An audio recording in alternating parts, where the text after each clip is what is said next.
2 English dubs for the same film, and this is a whole new HD remastered transfer. Wow!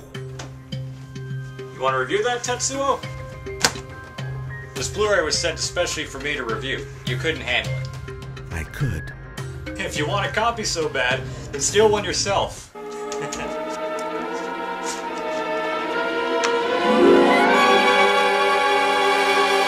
Tetsuo!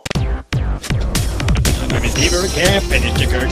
Let's see what he has to say. What's he got for us this time? They're probably Blu-rays. Aficionados Chris. It's a guilty pleasure. Aficionados Chris. It's a comfort measure. Aficionados shine the lights. Shoot the camera. Smile for the world in panorama. He likes to impersonate walk-on.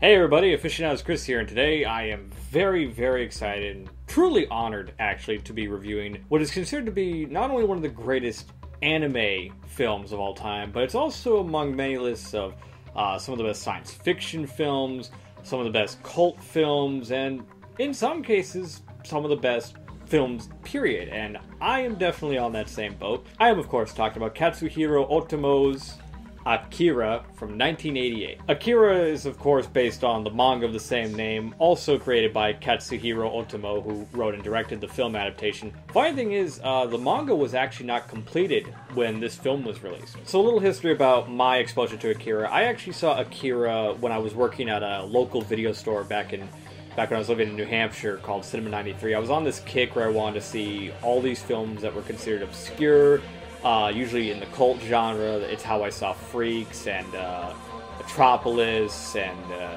most of John Waters and David Lynch's films.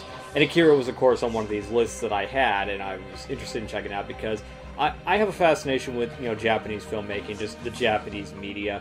I wasn't really an anime enthusiast. I had a very broad idea of what anime was. I knew that it was cartoons made in Japan. Most of the anime I watched was like TV shows like Yu-Gi-Oh!, Pokemon, or Digimon. I didn't really know much about the adult anime, and because I really wasn't the age for it. I remember renting it, checking it out, and just absolutely falling in love with it. It was just the perfect kind of movie that, because I love science fiction, I love good story, and Akira is definitely full of that. Akira, as I understand, is actually the main inspiration for movies like The Matrix. I can definitely see some influence in there.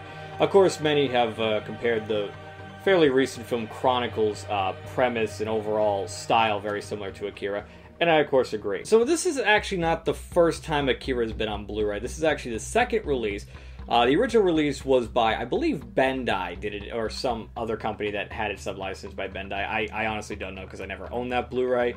It went out of print fairly quickly, and I was going to get it, but as soon as it went out of print and started fetching these ridiculous prices, I just said, yeah, screw it. Plus, that Blu-ray was pretty bare bones when it comes to extras, and as I understand, the transfer wasn't that great. It was sort of window box. It didn't really look that good. So when FUNimation announced that they got the rights and were going to be releasing Akira on Blu-ray in this deluxe 25th anniversary edition, of course, many fans, including myself, were super excited when they announced it. They actually announced it during YouTube's Geek Week by putting out a trailer for the 25th anniversary with no release date, so it was all tease and anticipation, and finally when they announced it, I couldn't be more excited. For the Blu-ray itself, this is a fantastic transfer, and the big deal about this, other than the video and audio quality, which of course is superb, is it actually comes with not one but 2 different English dubs. The original 1988 streamlined dub, and of course the fairly more popular 2001 Pioneer dub.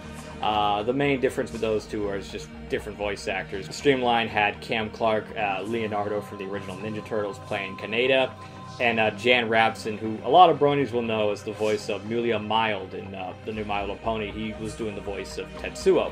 In the Pioneer dub, it's Power Ranger and anime actor Johnny Young Bosch, who did the voice of Kaneda, and Joshua Seth, who a lot of Digimon fans will know as the voice of Tai, doing the voice of Tetsuo. It's actually kind of jarring to watch the Pioneer dub being a Digimon fan, because Joshua Seth doesn't change his voice, he just sounds like Tai. And so it's kind of jarring to hear Tai's voice saying such obscenities like fuck and shit and Jesus Christ. So it's actually kind of funny because I can't help but associate that voice with Tai, so I feel like Tai is swearing. And this thing is actually full of bonus features, far more than the previous Blu-ray. In fact, for reference, I'm actually going to pull out my very old DVD Pioneer tin, actually. I have the tin version of this, of Akira. And a lot of the bonus features that were on this release that Pioneer did back in, I believe, 2001, if I'm not mistaken. Let me just open it up a bit just to show you a bit. It's actually still got its flyers in it. It's a 2-disc set.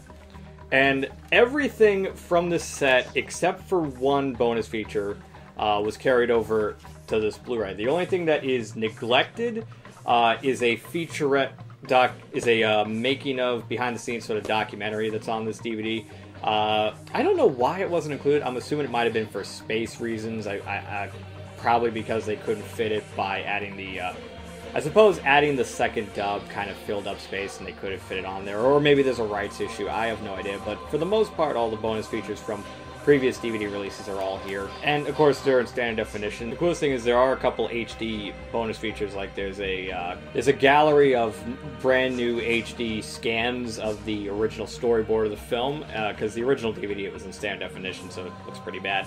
Other than that, there's nothing really too new about it, except for the inclusion of the original streamlined dub. All in all, if you are a fan of Akira like I am, just an anime fan, a fan of science fiction films, in fact, that's the best thing about Akira, is that you don't have to be an anime fan or an anime enthusiast to appreciate it for what it is. It's kind of like Cowboy Bebop, where even if you're not into anime, you can still respect Cowboy Bebop as a TV series and as a great story. And the same principle goes for Akira, because if you're not into anime, that doesn't matter in this case, because it's just a phenomenal film. I adore it. I still love watching it.